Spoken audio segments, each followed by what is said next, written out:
everybody. Welcome back to episode number 11 of the Fantasy Cast. Season's going by quick. I can't believe it. It's already been 11 episodes. This is crazy. He's Ty White. I'm Lachlan McTagg. Again, episode 11 of the Fantasy Cast coming at you right now. Got a lot on tap today. A lot happened this week. Ty, how's it going, man? You doing well?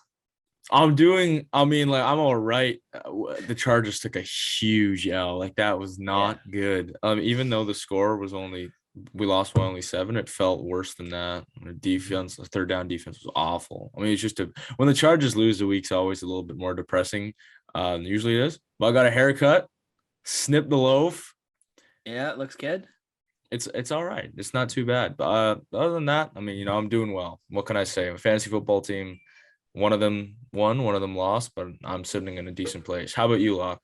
Yeah, I got my finally, broke the losing streak this past week. Put up 150. Oh, love that. Love that. Yeah. The Bills absolutely curb stomped the Jets. Yeah. Talk about New York football at its finest right there. Holy smokes. Yeah. That I was watching that game on Sunday, and it was just mostly because I turned off the Falcons game at after the first quarter, halfway through the second quarter. I was flipping back and forth between the games. End of the first quarter, I think it was 7-3 for the Cowboys. I think Zeke scored a touchdown. Yeah, and I'm like, okay, good. Zeke's get a touchdown. Then Zeke scored another touchdown. Falcons turned the ball over, scored another touchdown. And Cowboys scored another touchdown. I'm like, okay, wow. It is 27-3 right now. Halfway through the second. Not 28-3. I think it was 28-3 at some point. Oh, sorry. The Falcons Twitter. No, it's all good. The Falcons Twitter actually did say something about it, but then they ended up losing. What was it, 47-3 or something? What is a social media team supposed to do? Because you have to post a story, so you just put usually just say final period. Yeah, I know. The Falcons on their Instagram, they just put final lowercase period. Yeah. Man, what are you supposed to do? I also love the social media teams that put the memes and stuff. It's fans complaining with the team's performance, us being a social media team posting scores. It's true. What are you supposed to do in that position? It's a tough position, but poor Falcons this week. The Falcons got. I didn't expect them to win anyway, but strangely, it's just an absolute crapshoot for that 7th spot in the NFC. Yeah, that's so true. There is so many teams, and the Falcons are actually oddly in the hunt. Yeah, which is absurd. No, of course. And that's the way, because they did the major part of why it was so disappointing is they got to 500, they climbed back, and then they had an embarrassing performance, and now obviously they're Thursday night football against the Patriots. Yeah. But this year is so weird. And I was talking to someone else about this. There is no clear front runner at all for literally any of the positions in the league right now going into the playoffs. Literally some team, look at the Rams, for example. They suck recently. They got killed by the 49ers. They lost to the 49ers didn't start off great, and then they're all of a sudden on the upswing. It's what is going on? The Titans also lost the Rams lost to a Derrick Henry-less Titan team. How do you let that happen? And their defense isn't even that good. So this year is, like you said, this could completely up for grabs for any team. And let's talk about some fantasy football now. Yeah. Guys, we're sorry. Oh no. So it starts at 6. We apologize if you took our advice. Hopefully you won by a miracle. Miracle. This week not pretty. 4 for 10. Oh no. Or 4 for 9. We'll talk about the technicality in a second, because we always got to throw ourselves a little bone every so often. You have to. We're an amateur fantasy football show. Take whatever we can get. But this was bad luck. This was some of but we talked about this before the episode. Some of the picks, we were so close to getting a lot of them right. It's not. Yeah, you'll see this. You'll see this in a second when we go through it. Our 10-point threshold was very tight Yeah, because if on you a remember, the couple of only picks. position like quarterbacks have to get over 15 to be considered a Yeah. correct pick, and any other position, except for defense and kickers, which we don't really do, is 10 points. So that's very difficult to predict correctly, and this is the first episode that we're really seen it backfire on us, so to speak. So I'll go over some starts and sits. Javonte Williams versus Philadelphia. That was extremely disappointing because I had to start Javonte Williams regardless in my league. 6 points there. Like that was Melvin Gordon had a great game, and Yeah. unfortunately, he's still the number one there, which is unfortunate. Pat Fryermuth, you bugger! After all the times that we tried to pronounce your name correctly on the show, We still don't even know. Like we have like zero Fryermuth, confirmation on this. Like it sounds German. It sounds Austrian. I don't know what it is, man. But like, yeah, he put up 6 points, and that's the one that's our only technicality because Big Ben was out. But when we predicted it, Big Ben was supposed to play, and it's the Lions, right? So we expected him to do a lot better. That game was so weird. Not tie them.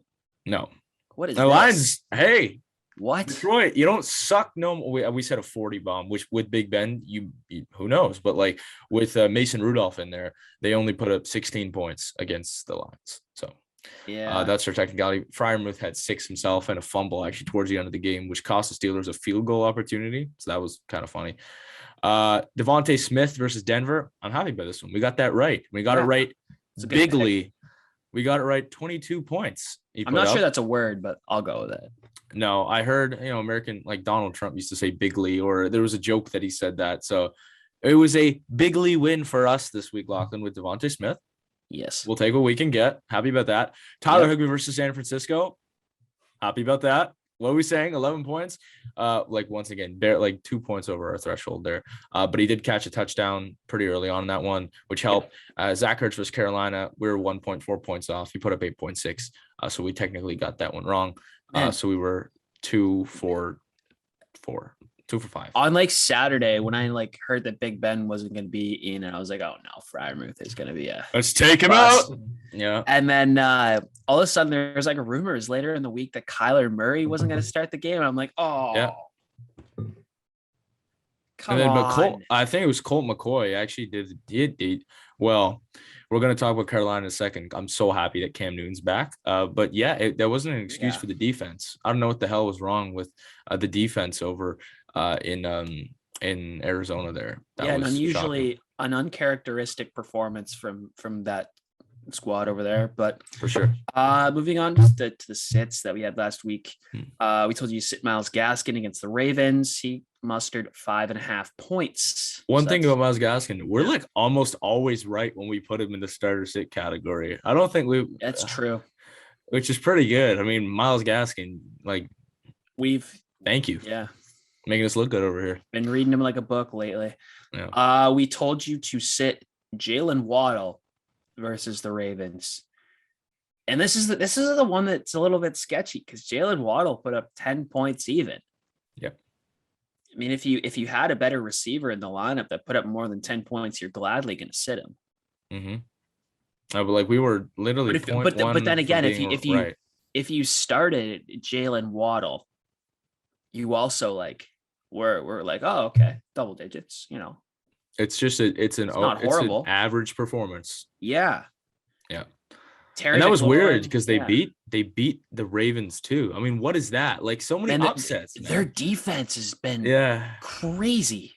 Yeah, and we're gonna mention this too in the special teams. This is, I believe, the second week in a row they finished within the top 3 of the defense in fantasy football. Above 15 points the last 2 weeks. Their defense have had just nuts.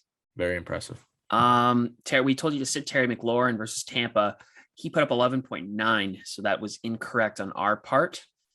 Again, a close one. Another close one. Very close one. We told you to sit Tyler Lockett. This one I think we're both pretty happy about because I'm very happy about this. We said this. Yeah. We literally said this. Yeah. They didn't score a touchdown. Look what happens. He gets 4 points. Exactly. Tyler Lockett, 4.3 points. Told you to sit Elijah Moore versus Buffalo. Man, for as bad as the Jets played, they kind of played a little bit better in the second half. Apart from like all the forced fumbles and turnovers and Mike White. He said he thinks he should have been a first overall pick, and then he throws 4 picks. against the Bills. So Yeah. and Elijah Moore, that angers me a little bit. I mean, Buffalo took their foot off the gas a little in the second half there. I mean, Well, it was they so were obvious they would they win. were 40 bombing them. Yeah, for sure. So Like, I mean, Elijah Moore got those scrappy points, which fantasy managers love to see, but oh yeah, starting sit people don't like to see, like us. no. So. Yeah, I guess I'll start off with we're gonna move on to big weeks. Yeah. Be done with last week's starts and sits because screw that list. Yeah. Oh no. Let's move on. Quarterbacks, big week. Patrick Mahomes, welcome back. Oh wow. Oh man, was I so happy. Mm-hmm. I believe this was his highest fantasy output of the season. I think so, and I think it's the first time he's ever been the highest scoring quarterback this season in fantasy football. I think that's also correct because I think his other high performance of the year was week 1. He put up 33, I believe.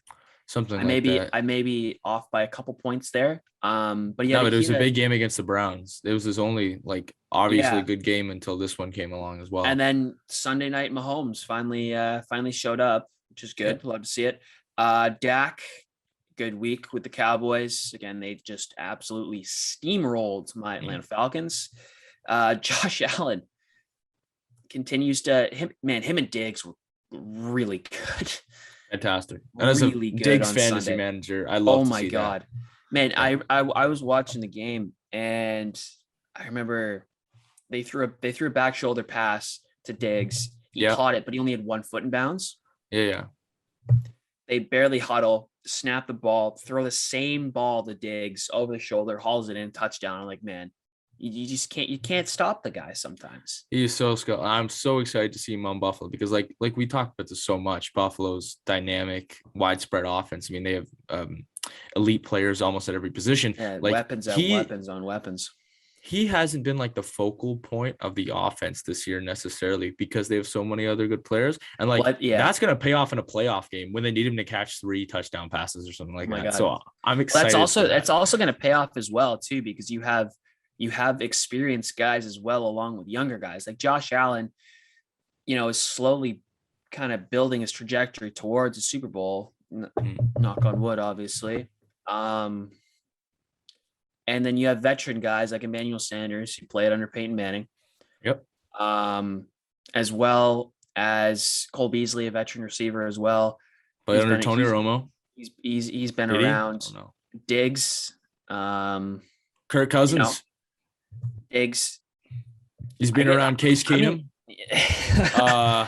Minnesota Miracle. You know what I mean? The Bills have a well-rounded offensive core. And then very experienced. Dawson Knox is a young gun in that offense as well with him and Josh Allen. Their defense has been solid too. Special player. Well, I remember Emmanuel Sanders said something where when he played for Denver, one of the years, I think it might have been either like 2015 or 2014, where the Broncos were just kind of like out of rhythm offensively. Yeah. And he was talking about how teams just had like a really, really good read on the team. And I think that was kind of what was happening with Diggs and Allen because of that massive 2020 campaign, put literally every team, every secondary on notice to kind of handle it a little bit better. For sure. And I think that's what happened as well. We were talking about the Chiefs before. I think that was what was happening with the Chiefs as well, is that people were finally starting to catch on to Andy Reid's system with Mahomes. Yeah. Kind of the trickery that they like to do. Well, yeah. A neat stat on Sunday Night Football, they mentioned Mahomes was like the best quarterback, I think it was the last 20 years or something like that, when under the blitz. And so what did teams do? Yeah. They stopped blitzing him. And Mahomes is the least blitzed against quarterback in the NFL. So they put more guys in coverage against Tyreek Hill and Travis Kelce, and look what that's done to the Chiefs. They already have 4 losses this year. I mean, the other thing too about those guys is if you blitz and you have either one of those guys in one-on-one coverage, even like a guy like McCole Hardman. Hardman is fast as hell, man. Yeah, that guy can get away from almost any DB he wants.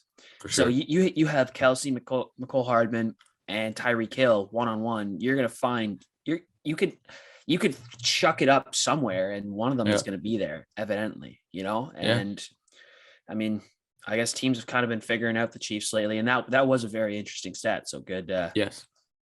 Good job, Ty. Pretty neat, eh? Last two quarterbacks here with big weeks. I know we kind of went a little off the rails there. It's all right. Mac Jones, Pats are rolling, man. Oh yeah. As much as it pains me to say that, the Pats are rolling. Rolling into Atlanta. Rolling over Atlanta. No. We don't know. We don't know. And then Trevor Siemian as well. So who? Oh my! I haven't heard that name in a while. I didn't think he would get on the board ever this year. That rounds off our big quarterbacks for this past week. For sure. Let's go on to wide receivers. Oh, just one quick thing. Trevor Siemian too on that list in a loss. In a game that they actually lost. So, I mean, how the heck did he get there? Nobody knows. We got Deebo Samuel with 30. Wow, has he been spectacular this year? I'd say him and Cooper Kupp, two best receivers in the NFL right now. And they're both in the same division, man. Come on. Yeah, that's so true. The NFC's looking nice. NFC West, right?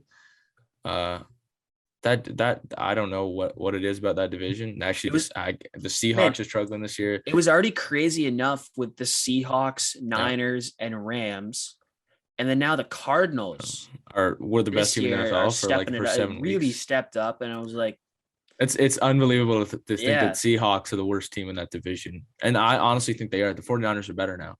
They are better. The Seahawks are the worst team in that division. Yeah. Sorry, Seahawks fans, but like. Sorry, not sorry. Hawks can't swim. Stephon Diggs at 30. I'm very happy about that against the Jets. I mean, come on, give that to him, you know. CeeDee Lamb had 28. Very, very good week. 2 touchdown passes, I believe he caught. Tyreek Hill, 27. And Kendrick Bourne, a name that I think has come up once or twice before. He had 24 for the pass, which is nice. Let's hear some RBs, Locke.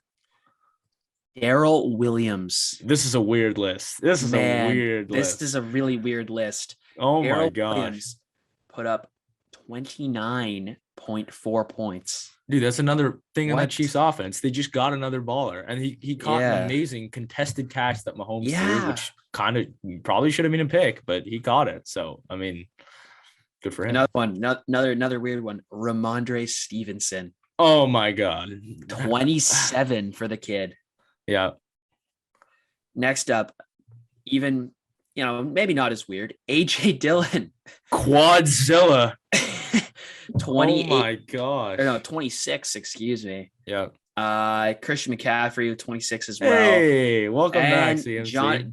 Jonathan Taylor with 24. Solid week for that Colts offense.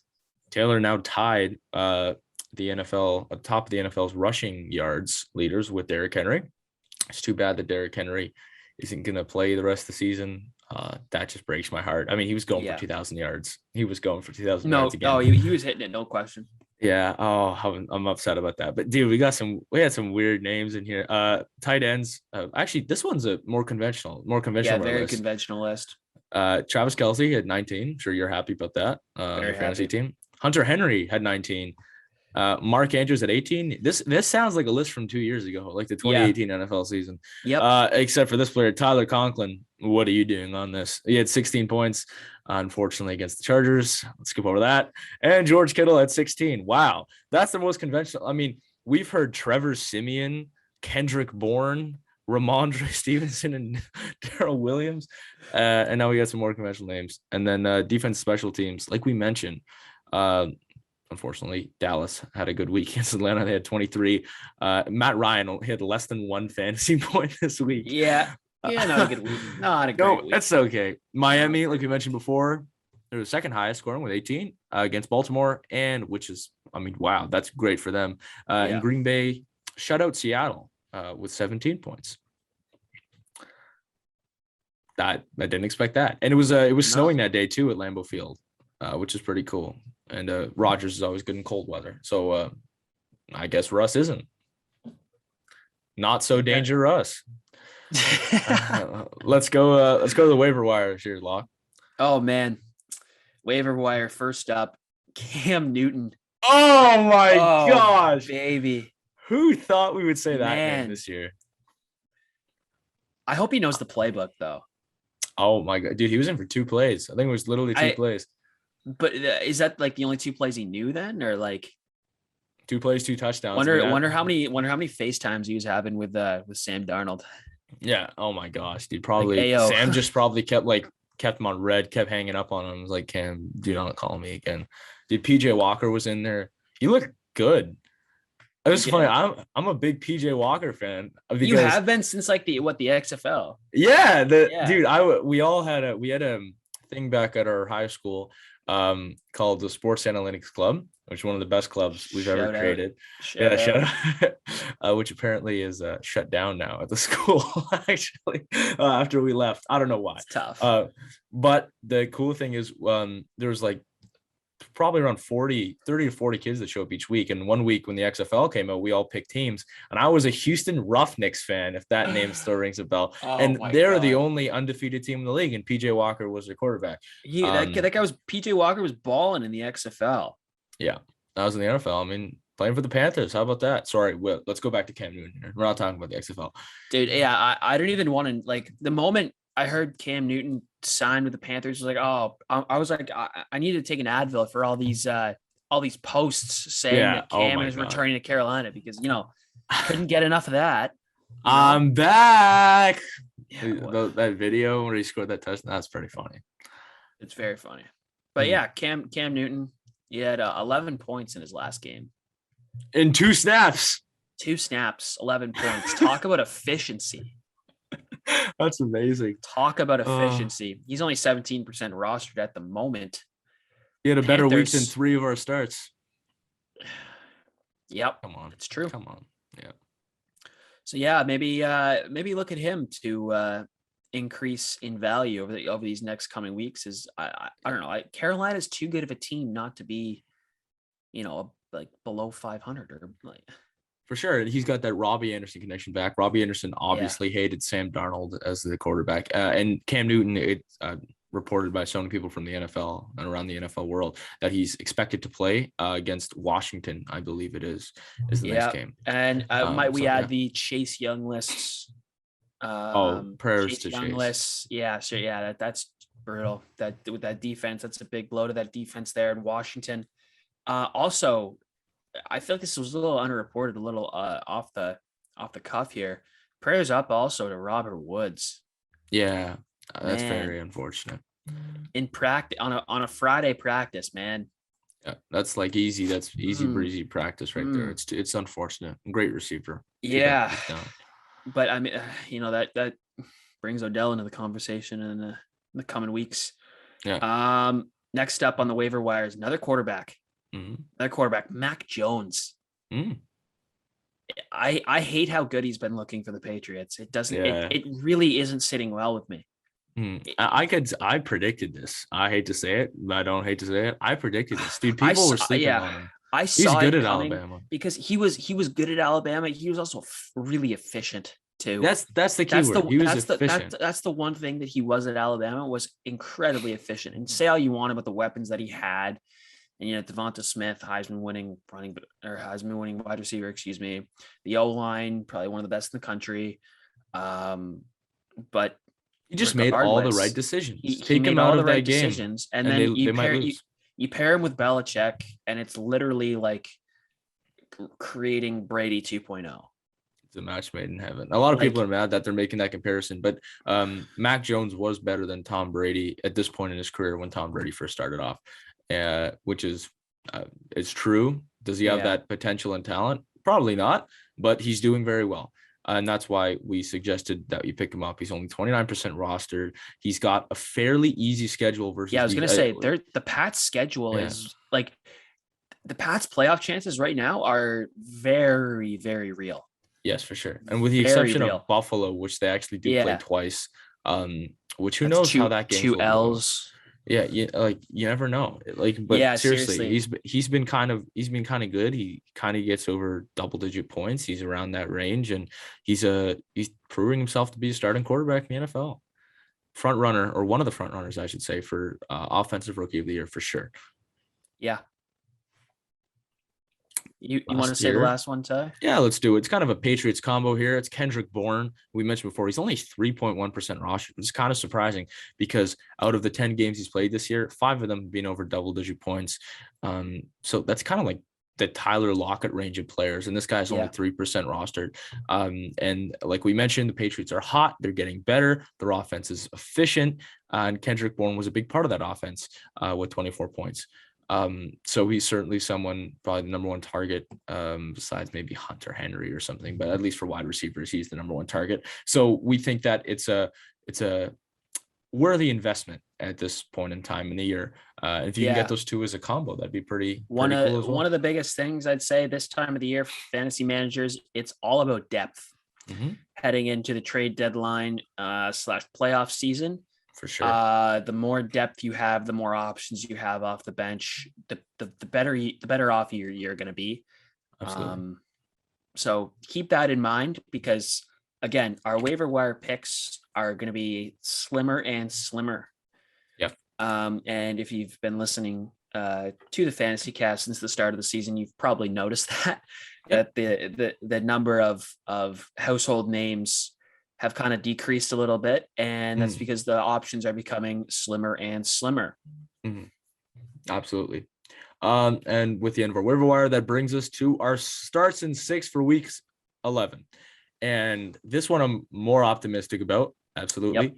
Yep. After kind of a tough week, but we look carefully into this one, and we're trying to predict based on matchups, based on recent performance, based on what we think is going to happen. So let's start off with starts here. I'll go first. We got Hunter Henry versus Atlanta. This is a cool one. We haven't really talked about Hunter Henry too much on the podcast. But we liked it, and unfortunately, this is versus Atlanta for you, Lachlan. But dude, don't even worry about it, man. Yeah. I know what's about to happen. But it's a great matchup, at least because of the Patriots, how hot they are. Hunter Henry had 19 points in this last game. He had 9 the game before, so almost 10, right around that threshold. And this is just a good Patriots team that's gonna have pretty wide open field. They're very efficient in the red zone. Atlanta's not great in the red zone, and Hunter Henry is indeed a red zone threat. And I believe they're going to get down there at least 4 or 5 times throughout the course of the game. Also, keep in mind, primetime, Thursday night TV, anything, literally like crazy things happen on primetime. Oh, for sure. NFL games, like random players go off. Not that Hunter Henry is a random player, but more random this year. I mean, since signing with the Pats, his fantasy value is certainly decreased. From like he was a guaranteed starter when he was on the Chargers for fantasy football, if you had him on your team. And he's not anymore. He's a questionable sporadic starter. Yeah, but we're saying that you should start him this week. Yeah. Why don't you do the next one? We'll go back and forth here. Yeah. You should start Christian Kirk versus Seattle. Again, Seattle is struggling. Got shut out last week against Green Bay. And Christian Kirk, last couple games here, 12, 16, 8, 15, 18, and 10. That's very, very respectable stats considering his place in that offense at times. Very respectable. And hopefully Kyler Murray can return this week. Which would be much needed for that Cardinals team. I completely agree. Should be a great matchup, actually. I really like that game. Divisional matchup. Christian Kirk's been balling out. That's why I'm saying start him. AJ Dillon's our next one versus Minnesota. First time we're really saying his name on the podcast too. A lot of new guys today. Green Bay's rolling right now, especially their run game. It's amazing because him and Aaron Jones, man, look so good right now. So good. They are the best tandem in the league behind Nick Chubb and Kareem Hunt when they're healthy, of course. But he put up 26 last game, and they got Minnesota this week. Who, I mean, their defense is it's on and off. It's really on and off. I mean, apart from Eric Kendricks in the middle there, they can struggle quite a bit. And because of that rotation, I think Aaron Jones is going to tire him out. And I think AJ Dillon's going to get, like, he had 2 rushing touchdowns last game. It's a really good 1-2 punch. Yes. And I think this might not be a direct comparison, but it's similar to Zeke and Tony Pollard. Sure. In the sense that Zeke is a very powerful running back. So is Aaron Jones. But, AJ Dillon's no slouch, and neither is Tony Pollard. And when the Cowboys have used those two in tandem, it's been very effective because Zeke, runs up the gut, really hammers away at defensive. And then all of a sudden you look and Pollard's in the backfield. Rushing for 100 yards in a game. I mean, That's so true. So that's why we think he's a And good start. I think Dylan's the same, and he should be a very good fantasy asset this week. Yeah. Eli Mitchell. Mm. Eli Mitchell against the Jags this week. Ew. You wrote Jacksonville sucks, but I mean, last time we said that, Yeah. they tied a team, or Yeah. I mean, we said that about Detroit. Yes, but hopefully we won't have any surprise injuries or something like that before the game. Yeah. So like once again, this is before we film this on a Tuesday night, so we don't know what's happening before the upcoming Thursday and Sunday. Cut us some slack here, guys. Come on, we're trying. Yeah. We're trying. Yeah, I know. Eli Mitchell also, he's had like 9, 12, 19, and 16. So this guy is efficient, very efficient when he's running the ball. And our final pick for the starts is Jalen Waddle versus the Jets.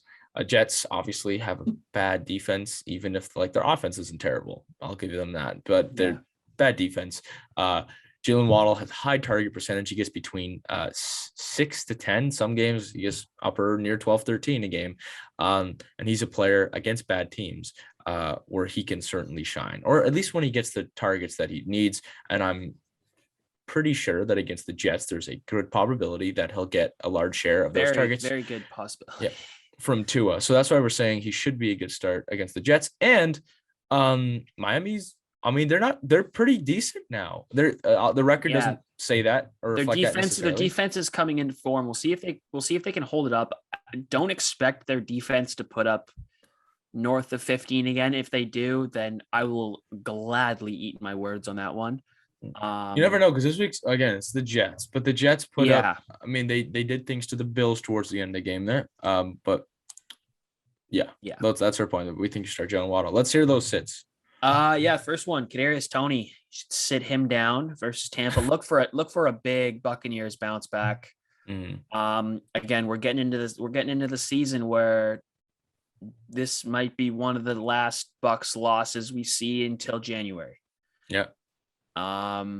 Tough loss against the football team. Yeah, against Washington. And again, I'll say it again. This might be one of the last losses we see Tampa Bay have until January or February. Yeah. It's very realistic. You know? Yeah. It's that season again, because when's the last time you really heard Tom Brady's name in the spotlight? That's so true. It's been a couple of weeks. It's been a couple of weeks. We're right in that peak and valley. Yeah. He's already messed up.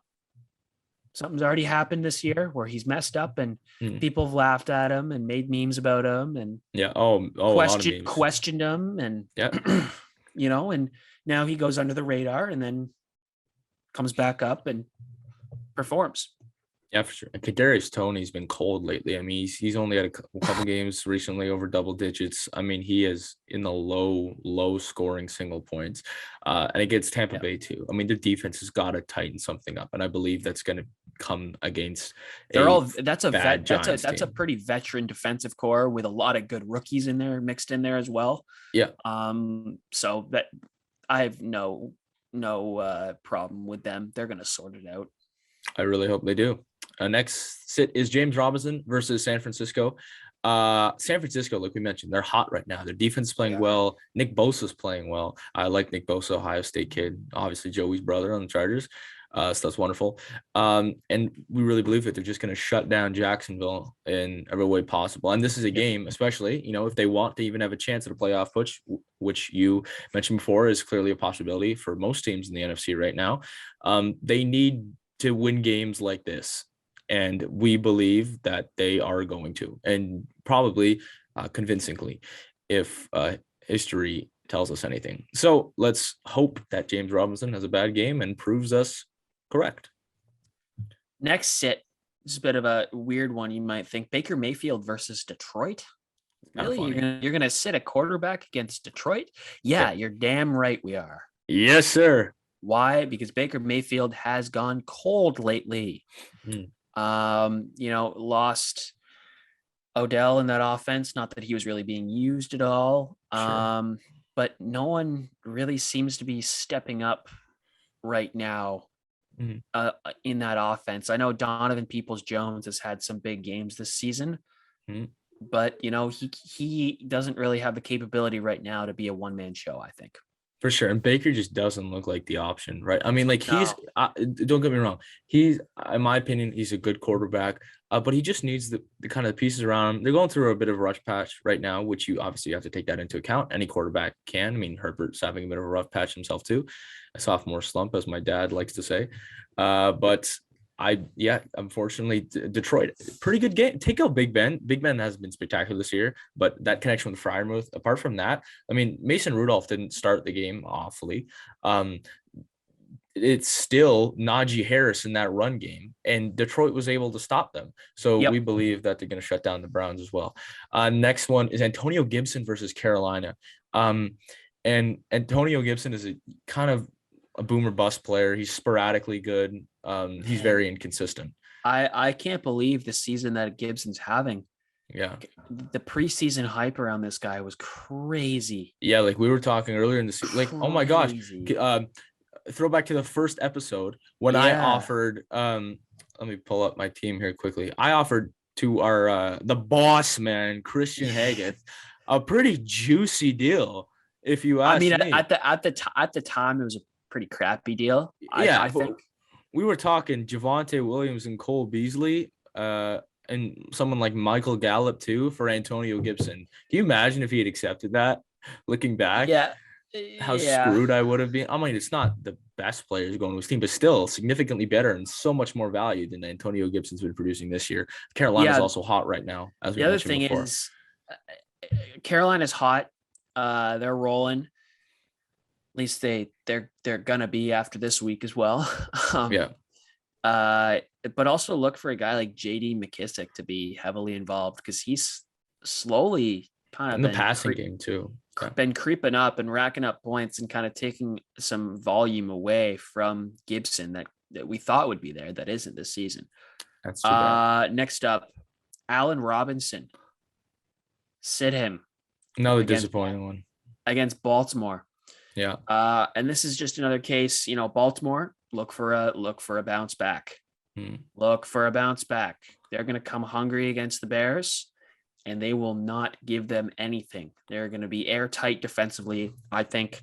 And Allen Robinson is going to suffer from that. It's just my opinion. I think. Yeah, like we talked about the blitzing too. Like Harbaugh is going to come with a great defensive plan, in my opinion. They're going to shut them down. Their DBs are solid over there.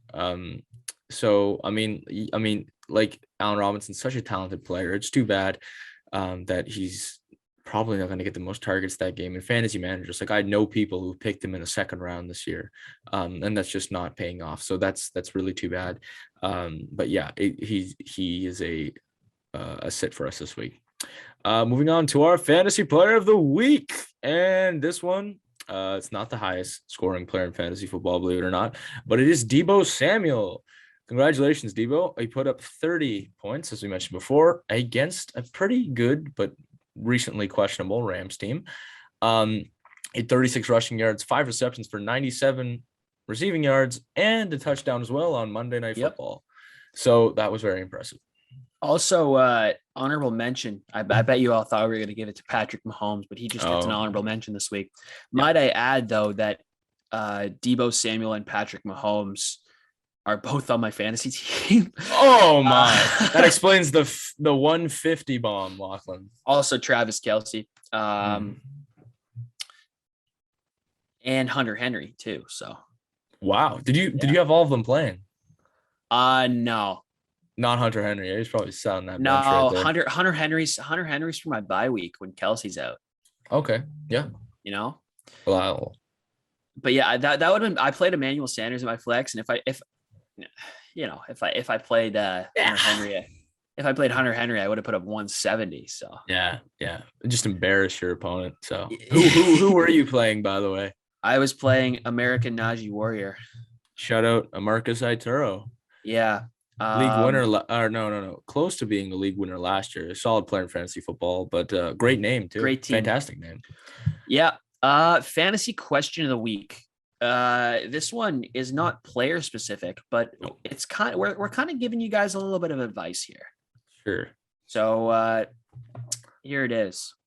How do I make a playoff push or a push for first place down the stretch this fantasy season? For sure. In the words of the Chargers coach Brandon Staley, we're here to win. We're not here to participate. We're here to compete. We're not here to participate, rather. So you want to. This is the point in the year. And all leagues work differently. Like sometimes that's why I say push for first place too, because sometimes you have leagues who whoever finishes first gets the most amount of money and the playoffs gets a smaller sum. And I think both our leagues actually, or the leagues that I'm in at least, it's the team that wins the playoffs gets the most amount of money, which is technically easier to do than finish first in the regular season. But either way, here's some advice for you. So we want to obviously the biggest thing here is making trades, and you want to be smart with your trades. You want to evaluate the value that your players bring, what they've been doing for you recently. You have to look at their schedules. Like we mentioned, someone like the Patriots have a decently easy schedule going into Also, the the last Cowboys as well. Cowboys for sure. Yeah. Chargers, you're looking at someone like Keenan Allen, who's been solid lately, who's been absolutely solid lately over Mike Williams, which is too bad there, but Keenan Allen's been solid. So, and the biggest thing here, at least for me, and I struggle from this, is because I'm stubborn and I'm very superstitious. Make decisions based on facts and evidence, not based on emotion. I like, for example, Herbert, Eckler, Keenan Allen, they are never going to be traded on my part. That's just a pain in the butt. That's just a superstitious, like, I can't do that personally as a fan, even though it might not be in the best interest of my fantasy football team. So if you're actually trying to make a big push, the trick is you want to trust your intuition. You want to trust, but intuition based on the facts and research that you've done. And you really want to kind of lay it out on the line there. And a big thing too, Locke, we're looking at bye weeks here. Looking at players who don't have bye weeks going in, because these are critical weeks in fantasy football. If you're trying to make a bye push. weeks, the bye weeks are coming to an end. I believe next week is the last bye week. Okay. I believe, I may be wrong on that. Usually the NFL, I'm trying to think, it might be next week or 1 or 2 weeks from now. But the point is, there's not many bye weeks left. Yeah. Which is good, very good. But yeah, I'd say as well. Depth is a big thing too. Mm-hmm. So, if you have a player that you don't like, that maybe is a big name that you can get pieces for as well, you should look at that, because depending on, you can pick and choose your depth pieces as well based on how you like them in the offense, their schedule, et cetera, et cetera, et cetera. Sure. You know what I mean? Absolutely. It's time to make big boy decisions to win big boy prizes. Even if that means doing something that might look weird at first, but if you feel it's going to pay off, then maybe make that investment and hopefully it'll pay off for you. Just go for it. Yeah. It's that time. It's that time of year. Like you said, fantasy football playoffs. Yep. Is that all? Is that all? I think that's all for this week. As always, though, set those Thursday night lineups. Yeah, it's gonna be a great game in Atlanta on Thursday. I hope it's gonna be a good game. Yeah, they're wearing the throwback, the Dirty Birds. Yeah, the Dirty Birds. The those 90s. Should be their permanent jerseys, man. I actually agree. That's throwing. Also, you know what also makes me mad is that the Rams modern throwback or whatever they're calling those isn't their permanent away jerseys. Like, those are so nice. Yeah, they are pretty cool. Like, I remember last week or 2 weeks ago now, they wore them with like their yellow pants. Yeah. Awesome. Yeah. And they don't use great uniform, and they don't use them. It's great though. The NFL is changing their helmet rule and stuff, so you're going to see actual throwback uniforms coming within the next couple of years in the NFL, which is pretty cool. But like the Falcons, I love that because it throws it back to like the 1990s, the too legit to quit Falcons, who had like Brett Favre on the bench on that team, and Deion Sanders, and they had some ballers. So that's pretty cool. Thursday night, and then Sunday night football, Chargers. Let's go! It's Herbie's first ever Sunday night football appearance. The last time the Chargers played the Steelers was actually on Sunday Night Football in Pittsburgh. In 2018, that great Chargers year, we came away with a victory, and it was really neat how they ended the game. Badgley had to kick the ball 3 times because 2 of them were offsides and one of them was blocked. Oh, and I then, remember that. Yeah, so it had to be the third one. So I remember watching that with my dad. I'm excited to watch this one with my dad too. I mean, this should be a good game. Both game. pretty good teams coming in this game. Good so yeah, teams. for sure. Who's on the Monday nighter this week too? I have the zero clue. I assume Neither it's do going to be I. it should be an NFC team. I think it's going to be an NFC team. It's got to. Yeah, NFL schedulers have probably got to be licking their chops at the NFC West right now. Oh yeah. Let me quickly check for the boys, but yeah, well, I mean, we can't stress this enough. Those Thursday night lineups, ladies and gentlemen. Are you starting any Falcons this week? I hope you're starting a couple Patriots this week. I might maybe start Hunter Henry. I think I will. That's it. Yeah. Like we suggested on the fantasy cast. My other Falcon that I have on the roster is Mike Davis, who I'm probably not going to start. I don't blame you there, but I have Kyle Pitts. I hope he has a big week. Yeah. Also, it's Giants and Bucks Monday Night Football. Oh, okay. So NFC, like we said, the Bucks are just going to commit 7th degree murder. They're going to hop on the Caterpillar construction machine and just steamroll them. You know what I'm saying? Yeah. That cannon, that the cannons are going to be going off all day. Yeah. So that concludes episode 11. Was it of the Fantasy Cat? Dude, it's nuts that we've been doing this for like over 2 months. It's pretty cool. Yeah. Guys, we got big things coming next week as well. Mm-hmm. I won't spill too much here.